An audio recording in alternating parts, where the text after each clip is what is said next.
आदाब और जय साथियों।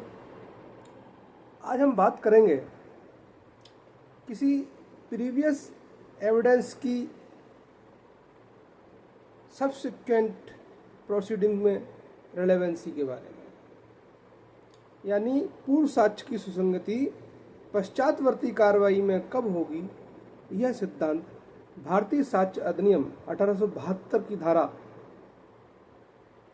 33 में समाहित है एवं वर्तमान भारतीय साक्ष्य अधिनियम 2023 की धारा 27 में यह सिद्धांत दिया गया है, जो बताता है कि किसी साक्ष्य में कथित तथ्यों की सत्यता को पश्चातवर्ती कार्रवाई में साबित करने के लिए उस साक्ष्य की रिलेवेंसी के बारे में।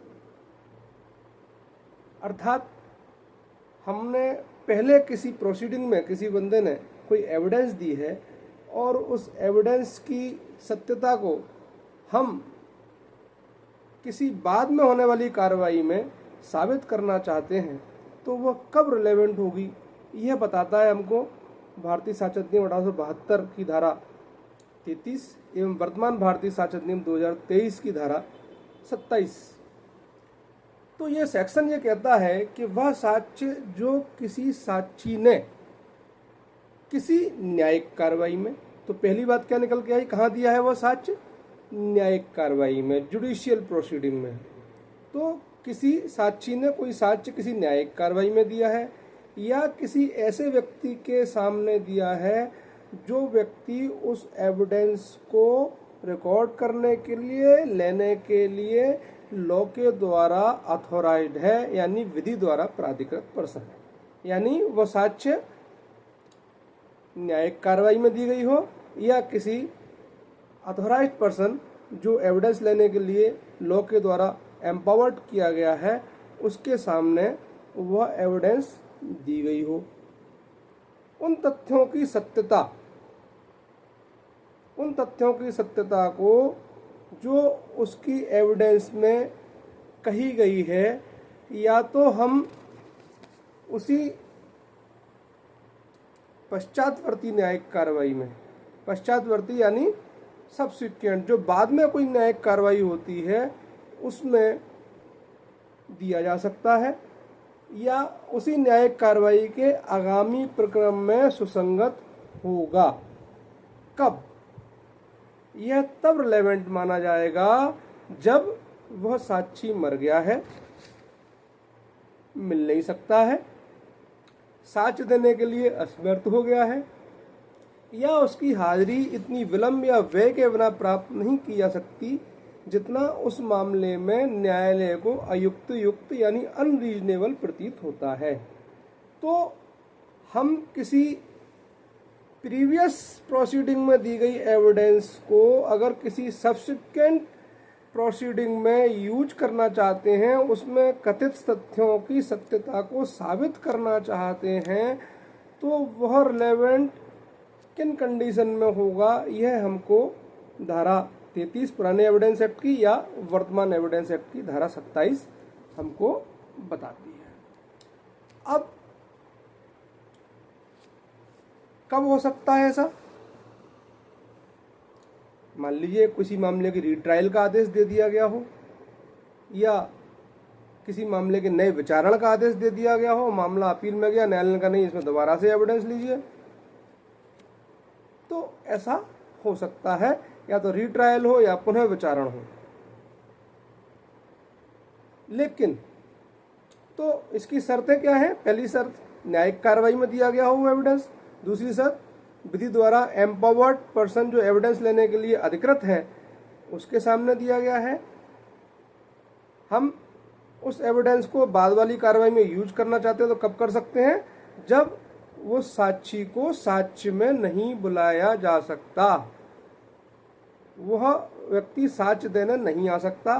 क्या कारण हो सकते हैं? या तो मर गया है, या मिल नहीं सकता है, साक्ष्य देने में असमर्थ हो गया है, या न्यायालय को लगता है कि भैया इसको हम बुलाएंगे,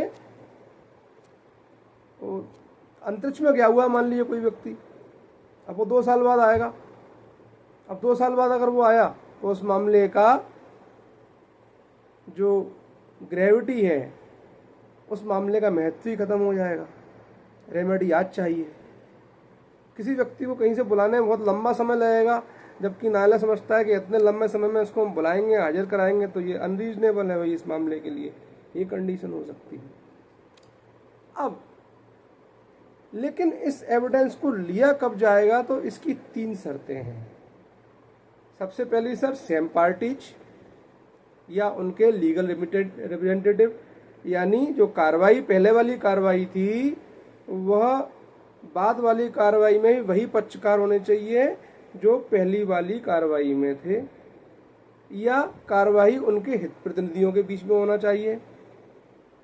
दूसरी शर्त, उस मामले में प्रतिपक्षी जो है, जो आपका विरोधी पक्ष है, उसको प्रतिपरीक्षा का अवसर होना चाहिए, क्रॉस एग्जामिनेशन का अवसर होना चाहिए, और उसने क्रॉस एग्जामिनेशन किया हो या उसको अवसर दिया गया हो, फिर भले ही उसने अवसर का जानबूझकर यूज नहीं किया तो भी ये सेक्शन लागू हो जाएगा। तीसरा, जो आपके फैक्ट एंड इशू हैं, विवादक तथ्य हैं, वह सारता वही होने चाहिए जो पहली वाली कार्रवाई में थे।